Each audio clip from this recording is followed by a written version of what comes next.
I am blessed to work for an organization that does what it does and how it helps families in this community.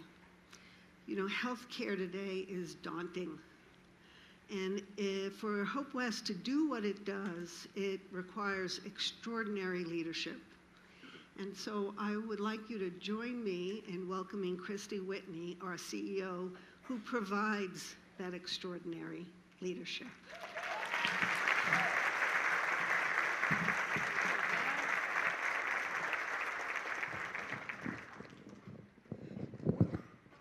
I'll never be tall enough to do that. I love looking out this room and seeing all this light. You know, you almost have to, it's hard to be, if you're not up here or throughout the event, you kind of look at the screens, you can really see how many little lights there are across this room.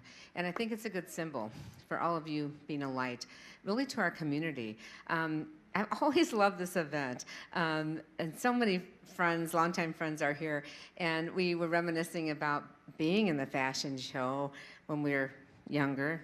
I was like 3 sizes younger, and and what a thrill it was to be in it. And it's such a treat to be here to enjoy this extraordinary holiday show. And so it couldn't happen without the amazing sponsors. And so if you'll just check that cute little program that's on your table and acknowledge and recognize the companies and the businesses and the people who help us raise so much money at this holiday show. And you'll see them kind of on the PowerPoint as it goes throughout the program. And then our volunteers. Well, I don't know what the words that you could use to describe the role of volunteers at Hope West, but it is truly, it's mind-blowing. And we have over almost 1,500 hours of volunteer service that go into this event. And the volunteers are led by our capable staff, but also our design geniuses, Laura Leonard and Lydia Myers. And I want to thank our foundation board, Lori Dean, for being part of all this setup and all of her crew. So give everyone a hand who made this magic happen.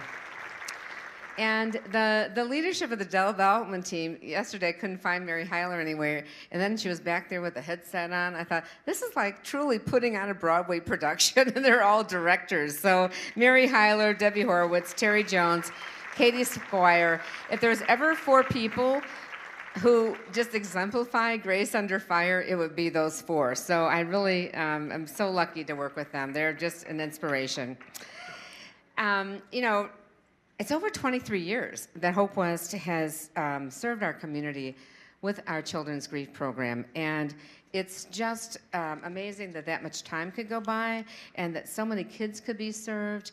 I think it's about 700 kids a year now. So if you think about how many kids had the opportunity to learn coping skills and to really come through that horrible, tumultuous time in life that really could take a person down and really instead brings them out of it better than they could ever be. And it's just a miracle that you all provide. And so we're amazed at all of it. And I just have to have a couple people stand. Joni Beckner, well, Joni can't stand because she's in the back, so she won't be standing, but at least recognize Joni Beckner, our director, and all of the counselors that are here today. I have one last recognition I want to do from the stage before I take my seat. And I want to recognize an individual most of you know very well. She launched this program, and her name is Carrie Mozinski. Now I'll start crying. Carrie and I have worked together for 25 plus years. I hired her when our office was the 2nd floor in the old VA administrator's house that had been donated to Hope West to use for our first office. And I was not only impressed with how smart she was, I liked the fact that she was from Roseville, Illinois, and because I had actually been to Roseville, which I'm the only other person in America who ever she thought had been there. So we have had a great time taking an organization from 5 people in a bedroom in a house at the VA to today. And so she not only has served as a senior vice president, she's provided vision to not only Hope West kids, but hospice, palliative care, and recently has tirelessly worked so that we are poised to open our PACE program for seniors in 2020. So Carrie, there's just not enough words, but thank you for everything. And you got to stand. I mean, you got a light on you so you can stand. She's relocating with her family to Kansas where they can all be together. And she's going to continue changing the world by creating still more grief programs for people who have experienced loss. So, Carrie, a million thanks.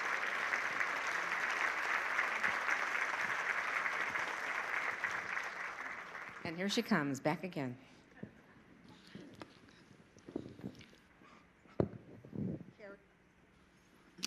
Okay, there we go. And we're going to miss you. We miss you already. So the definition of philanthropy is having the desire to improve the life for humanity. Another person we want to recognize today is a woman who has been a role model for countless girls and boys in this community. She is truly a philanthropist. She is the epitome of grace. She is the epitome of class. She is so dedicated to her art. She is truly the definition of philanthropy. Miss Diane Revy.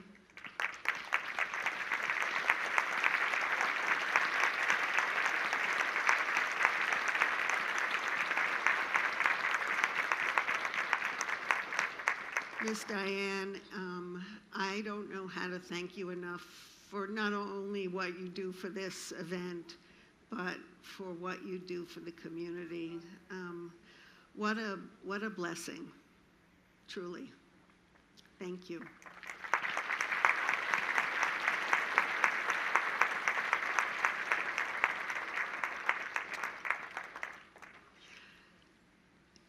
Now I'm going to introduce a woman who has experienced the services of Hope West, more than Hope West Kids, but also our hospice and palliative care program. She is just a lovely, lovely girl. I've been blessed to get to know her a little bit, and I think her husband Jake is going to come on board with her. So please welcome Laurel and Jake.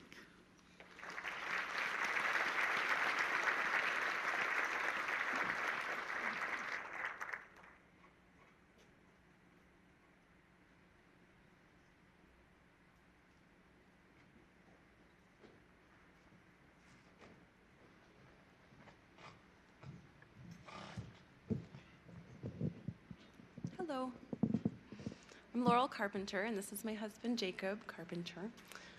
He's here for moral support, make sure I don't fall over, and also because this is his story too.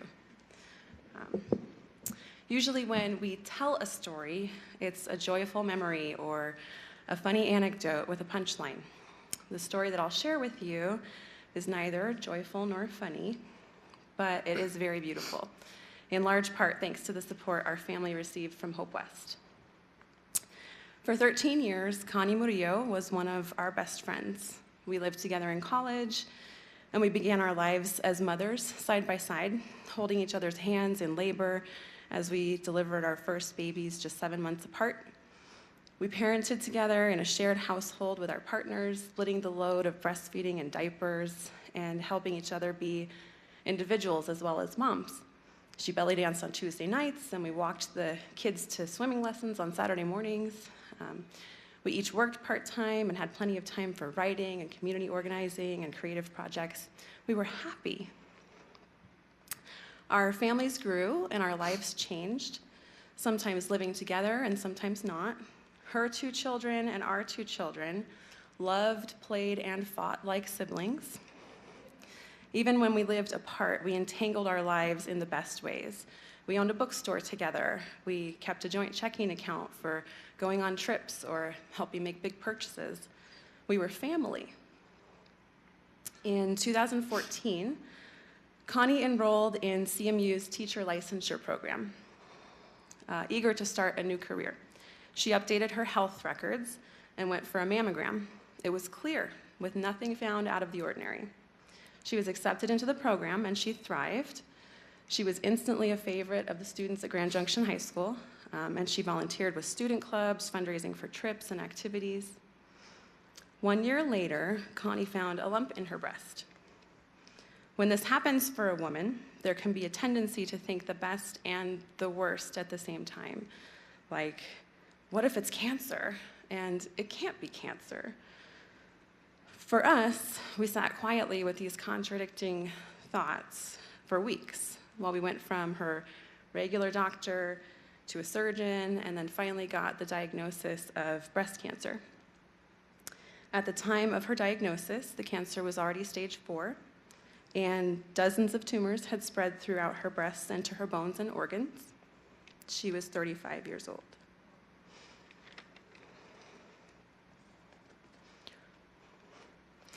Immediately, there were 3 surgeries, and we began months of chemotherapy. Pro tip, chemo days are perfect for Scrabble. It was her favorite, and she had a very competitive vocabulary. There was a massive shift in quality of life for Connie and her boys, who were 6 and 7 at the time. Cohen, the youngest, is a clay building, origami folding sweetheart whose math skills make me dizzy. And Nikolai, the oldest, is a question-asking, karate-practicing youngster with the mind of an engineer.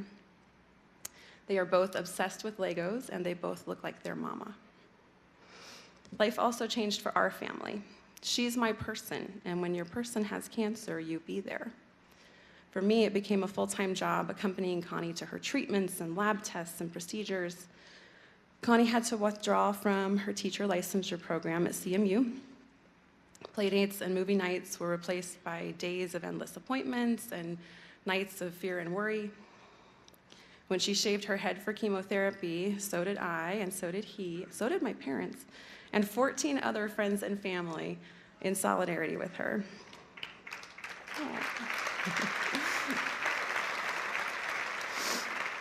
We were scared about the future, but we were blissfully distracted by the love and support pouring in from our community in the forms of food and funds and kindness. I've never seen so many casseroles and enchiladas and brownies. I can officially inform you that you can indeed eat your way through crisis. Amazingly, chemo worked, and we were gifted with 11 months of remission. Connie lived her life fiercely in that time, kicking cancer out of her world and replacing it with dancing and concerts and rock climbing, and spending every second giving her boys every bit of herself and her love. In January 2017, while on an out-of-town adventure following her favorite band Zoloft to Arizona, cancer showed its ugly head again in the form of a series of severe seizures. When my phone rang at 5 a.m. that morning, my heart sank, and I knew before I answered it that life was about to change again. We rushed to the ICU in Flagstaff, and that morning we heard the diagnosis that there were over 30 tumors in her brain.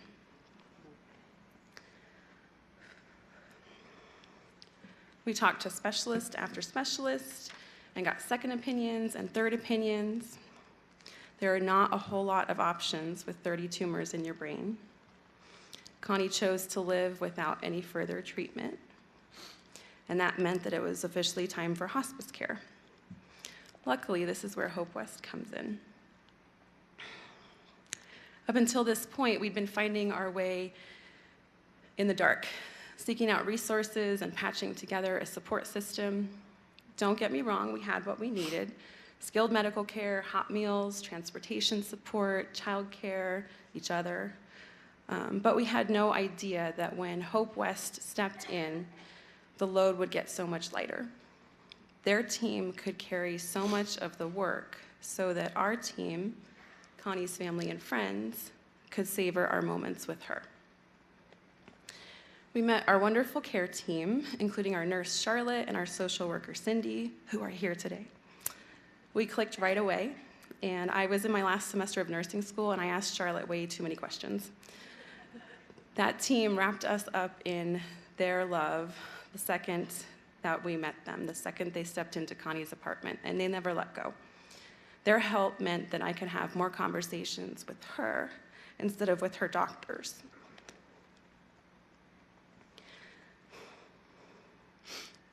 I got one.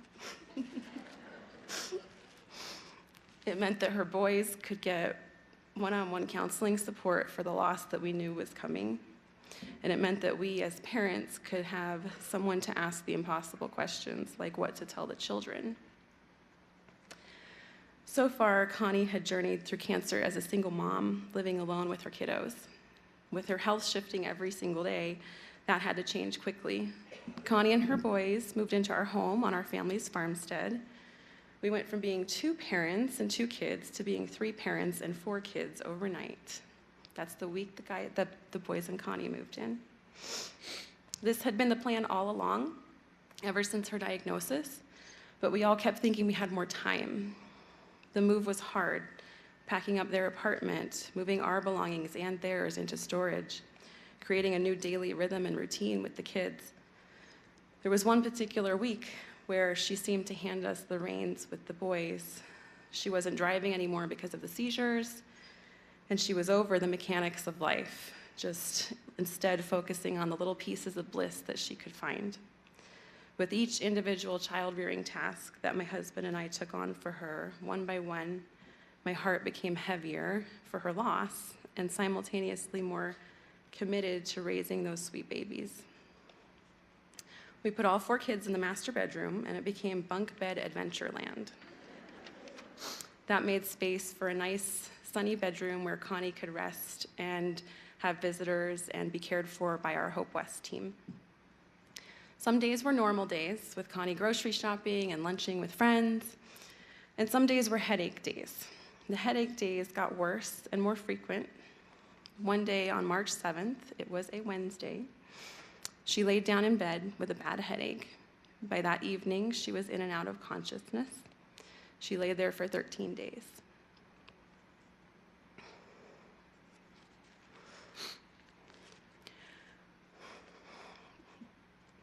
Her family drove in from all over the Southwest. Hundreds of people visited, bringing guitars to play by her bedside and oils to rub on her aching body or poetry to read to her. Her room became filled with flowers and plants like a jungle, and we kept the sliding door open so she could hear the kids playing on the swing set. She would occasionally sit up and say a few words, and in those moments, she was so happy, despite being in pain. She'd correct someone for a detail they got wrong in a story, or she'd tell me the shirt that I bought her was ugly. She hated pink camouflage, and that's why I bought it. Our church choir stood outside her bedroom sliding glass door one night and sang to her in the cold dark, while the children ran around with sparklers. When they sang the song, "Peace Like a River," Connie whispered, "like a river," from her pillow. Our nurses would visit every day and every night, refilling medication pumps and checking in on the rest of us. Connie's IV medication bag hung from the head of her bass guitar, and her favorite CDs were always playing. We made sure to listen to her Zoloft albums a few times each day because that was her ultimate favorite. Each morning, her sons, then 7 and 9, would come into her room and kiss her goodbye before school. And each afternoon, they'd hug her when they got home. Sometimes she could respond. When we grappled with concerns about the boys, we had an incredible counselor right there at our fingertips. Joni Beckner was ready for our questions, making us feel so welcome at the Hope Studio Kids building. I'll never forget our first meeting at Hope Studio. It was Connie, but myself, my husband, her 2 kids and our 2 kids, and both of her boys' dads. There we were, a very eclectic family grouping, being welcomed by a facility and a staff who were ready to find all the ways they could to support us through this nightmare. Sitting in a circle on rainbow-colored furniture, Joni embraced the uniqueness of our family structure, heard us each individually as parents, and offered resources and a plan as we listened to the 4 kids playing in the toy room. The children came to know that Hope Studio was a safe space and a healing space, and that we were there because Mama was getting sicker and that life was changing. Depending on our needs each week, we might have group sessions with all 4 kids, or just sibling sessions for just her 2 boys, or parent sessions for all of us decision makers. The kids loved going to see Joni and playing at the sand table, or making art representing their feelings, or listening to a story about a family with a similar experience to theirs.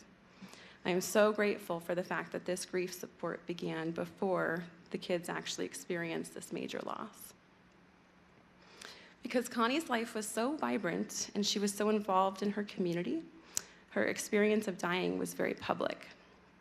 The local music scene rallied hard for fundraising concerts, and there were silent auctions and yoga classes in her honor.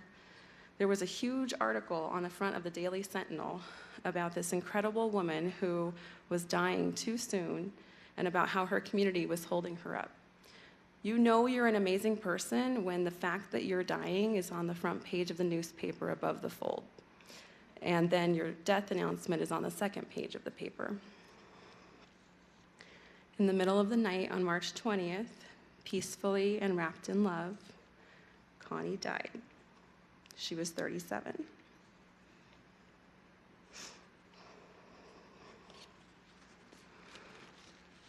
If any of you knew Connie, you'll know that March 20th was just perfect. It was the spring equinox, a time of rebirth. Personally, I think that she waited those 13 days in bed, very inconsiderately, waiting for that day. It was a holiday, a celebration of what is to come, of a new season. We woke the house up. I made one call to Hope West, and all the rest was handled. Instead of worrying about the logistics of what happens immediately after a death, I got to be a mother to the kids and a best friend to Connie. Sorry. The Hope West nurse came, and together we dressed Connie in a beautiful linen dress. Her parents and her children had time and space to say goodbyes, and Hope West handled everything. Hundreds of loved ones gathered for her memorial service along the Colorado River, which was more like a festival than a funeral. I was a wreck at the service, and I remember the moment that I saw our Hope West care team in the crowd. I felt safe. I felt like Charlotte and Cindy had held us so strongly through this process. And here they were, finishing it to the very end. But surprise, that wasn't the very end. We are on a long journey of grief and healing. Connie's now been gone for 19 months and 4 weeks today. Wait, that's 20 months. Sorry. Yesterday was 19 months, 3 weeks, and 6 days. So, in that time, Hope West has gifted our kiddos, who are now 10, 10, 9, and 6, with the amazing experiences of Camp Good Grief and Itty Bitty Camp. They got to immerse themselves in grief support experiences designed just for kids. Joni, our counselor, has remained in our lives, ready for troubleshooting when grief behaviors come up with the kiddos. And recently, when it came time to arrange for my father's hospice care, there was clearly no one we would rather have by our sides in our home than Charlotte and Cindy and our Hope West care team.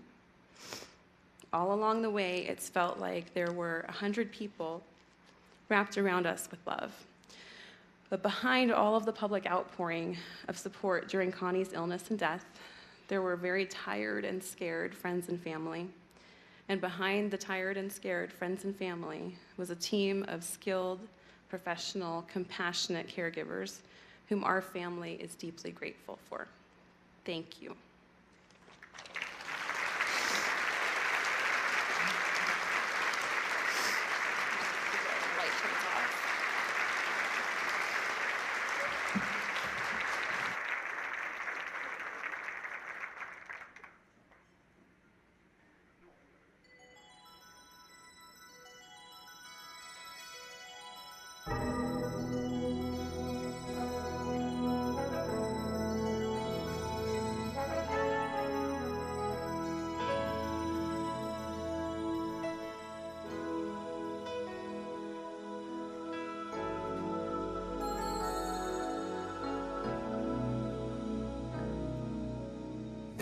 time when we heed a certain call, when the world must come together as one. There are people dying. Oh, when it's time to lend a hand to life, the greatest gift of all. We can't go on pretending day by day that someone somewhere will soon make a change. We all a part of God's great big family. And the truth, you know, love is all we need. We are the world. We are the children. We are the ones who make a brighter day. So let's start giving. There's a choice we're making. We're saving our own lives. It's true, we make a better day. Just you and me.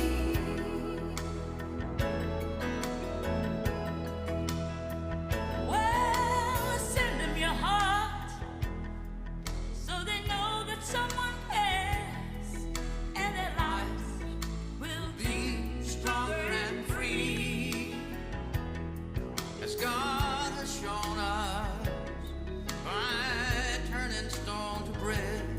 And so we all must lend a helping hand. We are the world. We are the children. We are the one to make a brighter day. So let's start giving. Oh, there's a choice we're making. We're saving our lives. It's true, we make a better day, just you and me.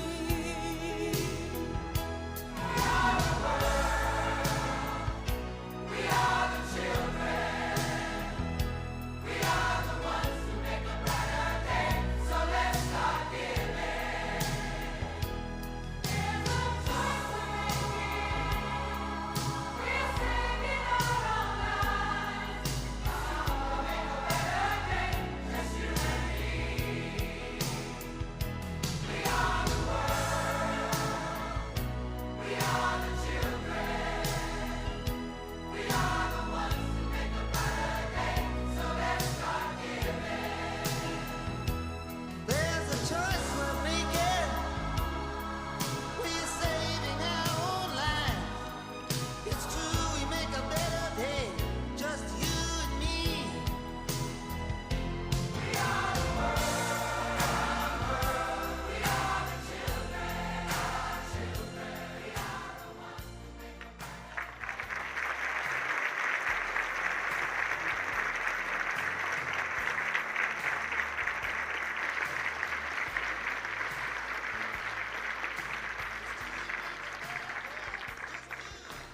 Ladies and gentlemen, now it's your turn to be philanthropists.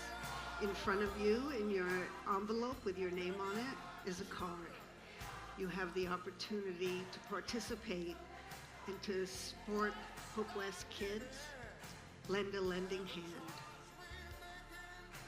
We have the extraordinary opportunity today to have a $10,000 match. Xcel Energy and an anonymous donor have offered to match every dollar that we raise here up to $10,000. Wait a second. Are you sure? Okay. Guess what? We have another donor who just offered an additional $5,000. So if we can raise $15,000 here today, we're actually raising $30,000. We continue to make that easy for you because all you have to do is put your bidder number down on that card. We're going to give you a few minutes. There are pens on the table. And we are so grateful for your generosity and for making this community a community that relies on community. So thank you.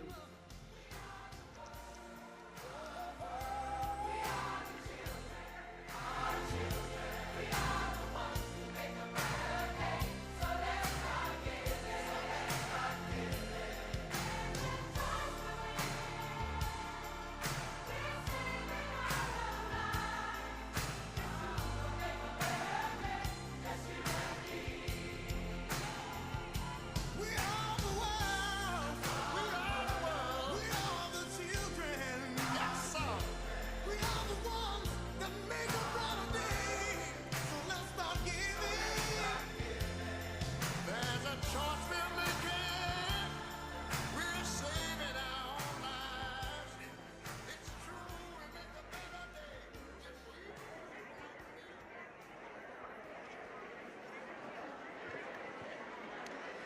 Good afternoon. Whoa.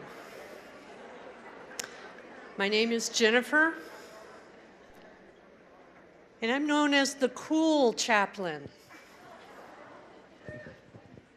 The reason why I'm known as the cool chaplain is that in providing care for a family whose loved one was in the nursing home, I got to meet the young person that was involved in watching their grandparent come to the end of their life. And as a team, we were able to provide care for the whole family and to make referral to Hope West Kids so that this young person could be able to be supported not only with her family in our family support group, but also in the school support group. And they were able to express their emotions and their grief and their loss through the art cottage. And so your generosity allowed us to make this referral to support this young person. And when a community is generous, they're a source of many blessings. And so at this time, let us give thanks for the many blessings we have received. God, creator of heaven, earth, and all of humanity, in your generosity, you breathe life into us. You're present with us throughout life and even end of life, in the beginning of hope after our loss and in our grief. You bless us with gifts and talents and resources that we may support one another. And we thank you for that. Bless the rest of this event as we celebrate community so that we may continue to bless the Grand Valley and beyond. Amen. On behalf of Hope West and Hope West Kids, thank you for your generosity in sharing your talents, your time, and your resources. Enjoy your luncheon, and as a reminder, the silent auction, the last bids are taken up until 12:50. So thank you again.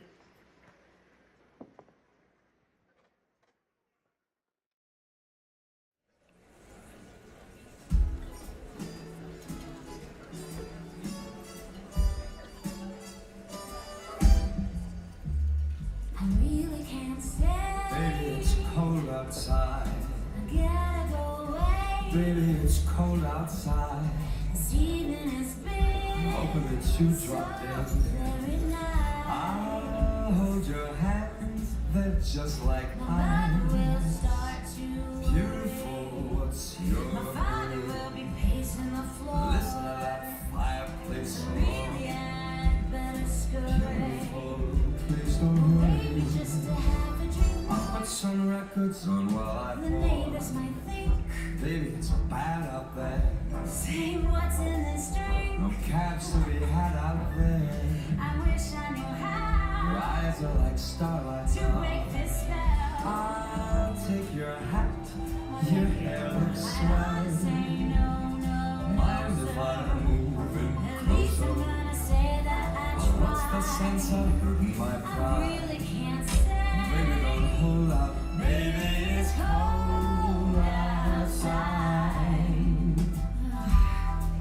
You're very pushy, you know. I like to think of it as opportunistic. I simply must go. Baby, it's cold outside. The answer is no. Baby, it's cold outside. The welcome has been How lucky that you so dropped in. nice and warm.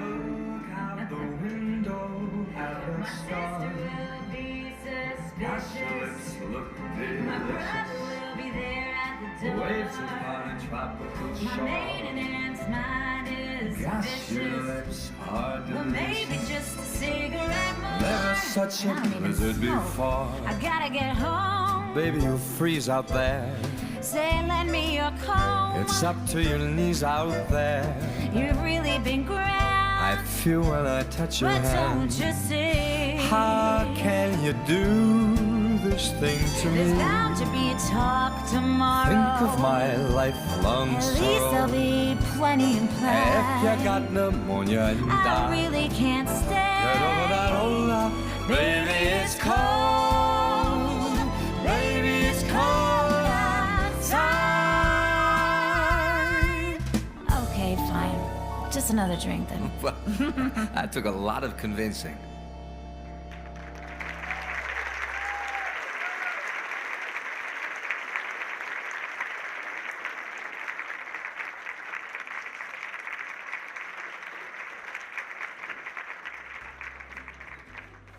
What are you looking at?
Christmas in the snow, but Christmas in the sand, oh man, I tell you that's where it's at.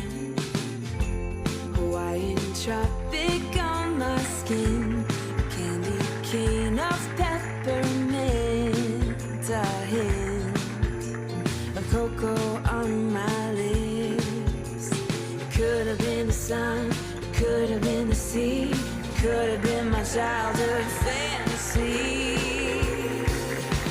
But I saw Santa in his bathing suit, trying to catch a wave, but he tried too soon. He laughed so hard that he could barely breathe, and washed up next to me. He said, "You look naughty, but I'm sure you're nice." He was soaking wet, but he cracked a smile with the present in his hand.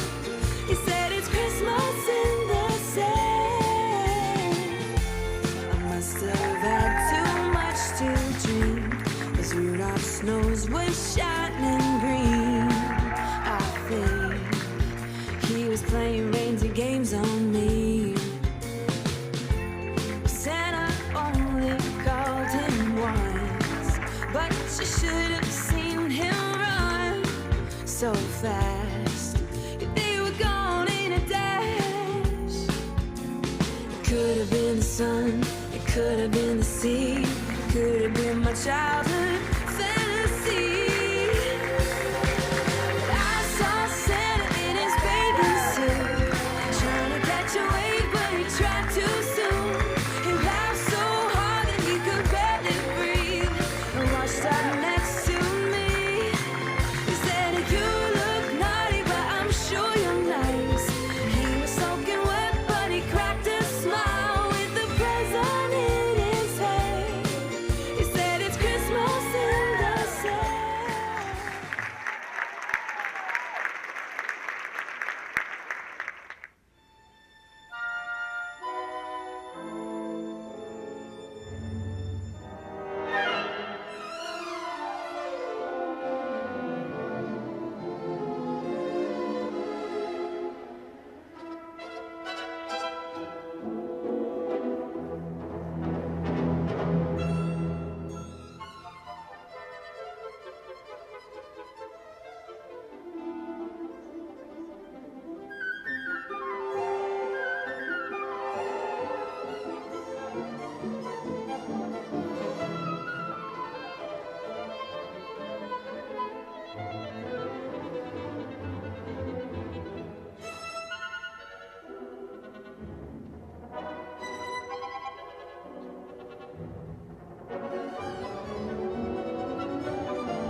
Santa's coming, girl.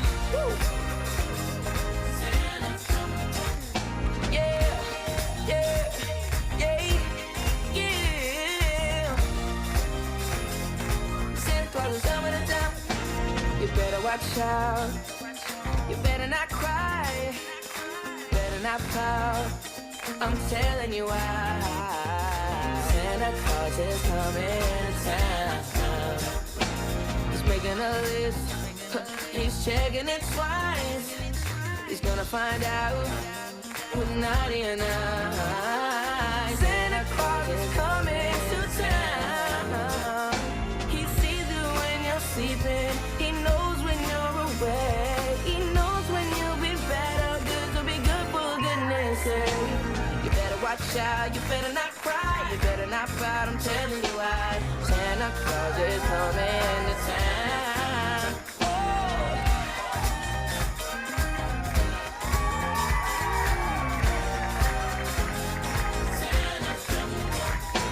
You better watch out, you better not cry, you better not pout, I'm telling you why. Santa Claus is coming to town. He's making a list and checking it twice. He's gonna find out who's naughty and nice. Santa Claus is coming to town. He sees you when you're sleeping. He knows when you're awake. He knows when you've been bad or good. So be good for goodness sake. You better watch out. You better not cry. You better not pout. I'm telling you why. Santa Claus is coming to town. So it's that time of year where you let all your problems go. And you know, you just shake it, baby. Shake it, baby. Ooh, do-do-do-do-do-do-do-do-do. Shake it, baby. Shake it, baby.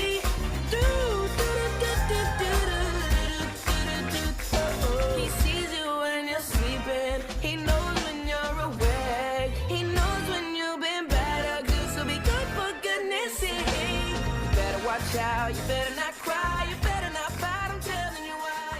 Santa Claus is coming to town. He's making a list, he's checking it twice. He's gonna find out who's naughty and nice.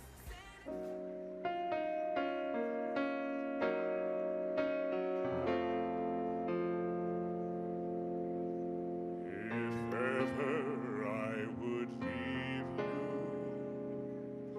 it wouldn't be in summer. Seeing you in summer, I never would go. Your hair streaked with sunlight, your lips red as flame, your face with a luster that puts gold to shame. But if I'd ever leave you, it couldn't be in autumn. How I'd leave in autumn, I never would know. I've seen how you sparkle when fall meets the air. I know you in autumn, and I must be there. And could I leave you running merrily through the snow, or on a wintry evening when you catch the fire's glow? If ever I would leave you, how could it be in springtime, knowing how in spring I'm bewitched by you so? Oh no, not in springtime, summer, winter, or fall. No, never could I leave you at all.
say it all sounds crazy.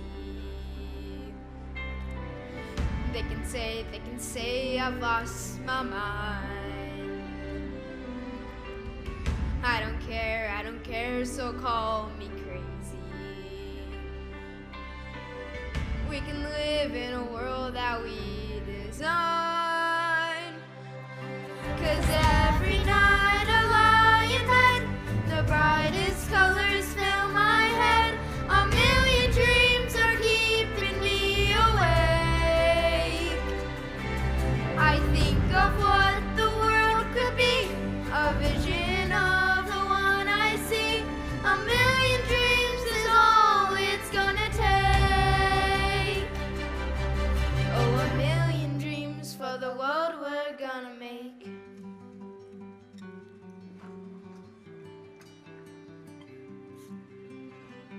There's a house we can build.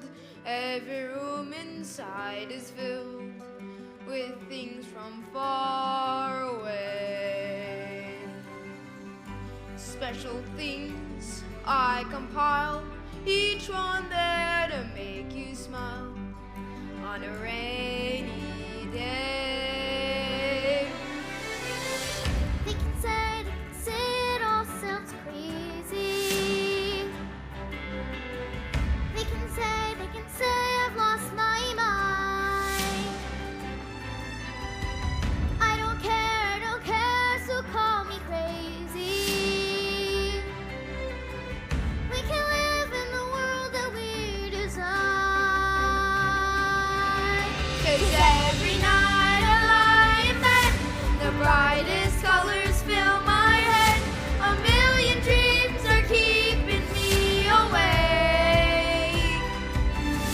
I think of what the world could be, a vision of the one I see. A million dreams is all it's gonna take.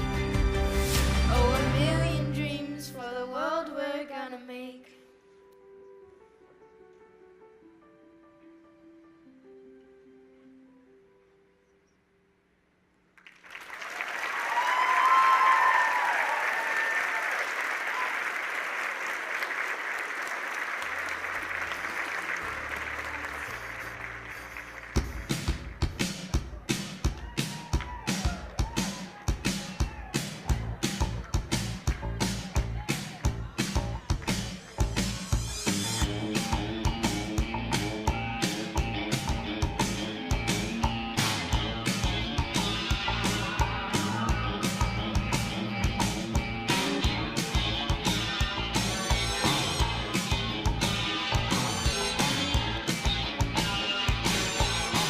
Been working so hard, I'm punching my card.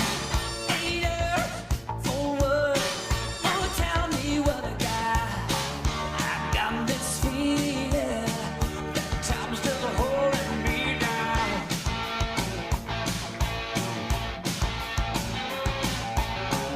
I'll hit the ceiling, or else I'll tear up this town.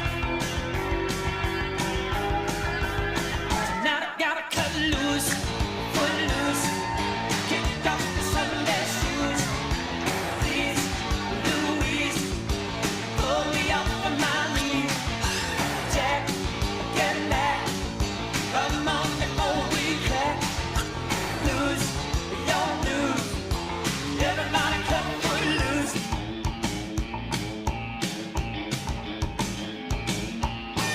You're playing so cool, obeying every rule. Dig away down in your heart, you're burning, yearning for somebody to tell you life ain't a passing you by. I'm trying to tell you, in a way you don't even try. You can fly if you only cut loose, foot loose,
we've come to the end of our rainbow. There's something I must say out loud.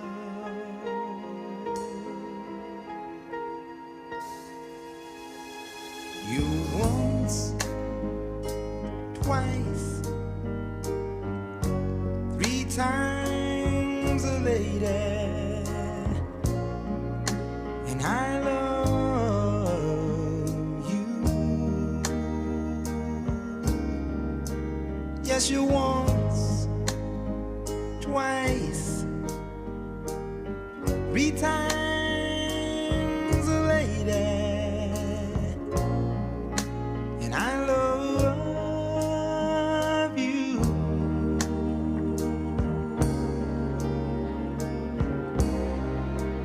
I love you.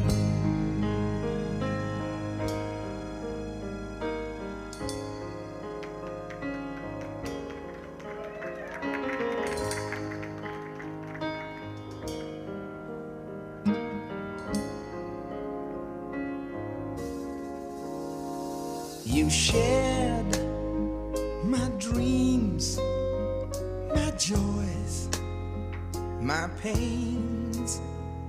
You've made my life worth living for. And if I had to live my life over again, dear, I'd spend each and every moment with you.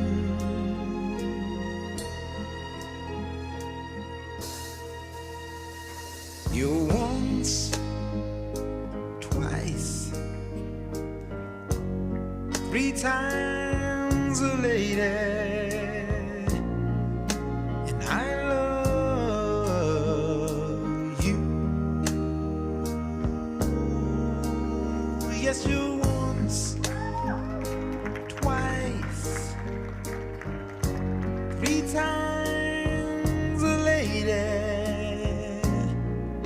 and I love you.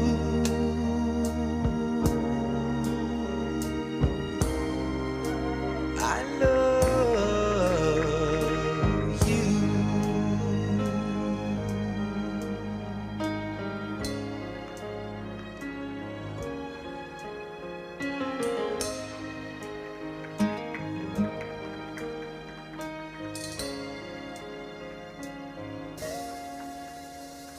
When we are together, the moments I cherish with every beat of my heart. To touch you, to hold you, to feel you, to need you. There's nothing to keep us apart.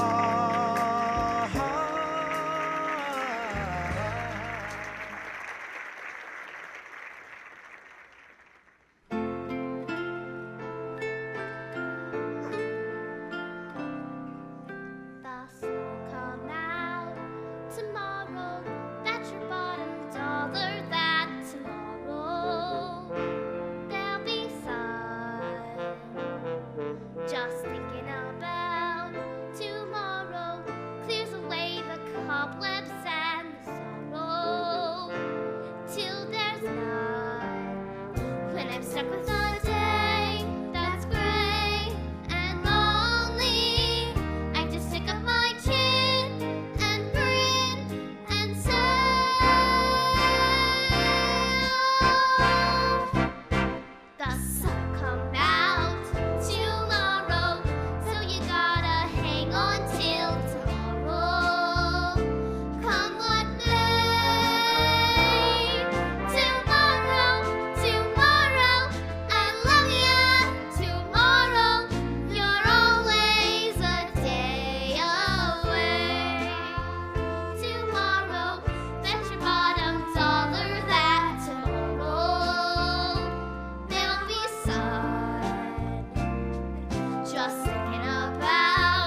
Oh, holy night, the stars are brightly shining. It is the night of our dear Savior's birth. Long lay the world in sin and error pining, till he appeared and our souls felt its worth. A thrill of hope, the weary world rejoices, for yonder breaks a new and glorious morn. On your knees, oh, hear the angel voices. A night divine, oh, night when Christ was born. Oh, night divine,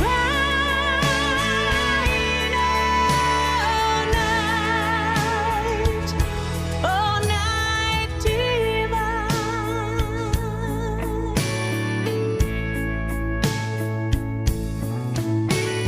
Truly he taught us to love one another.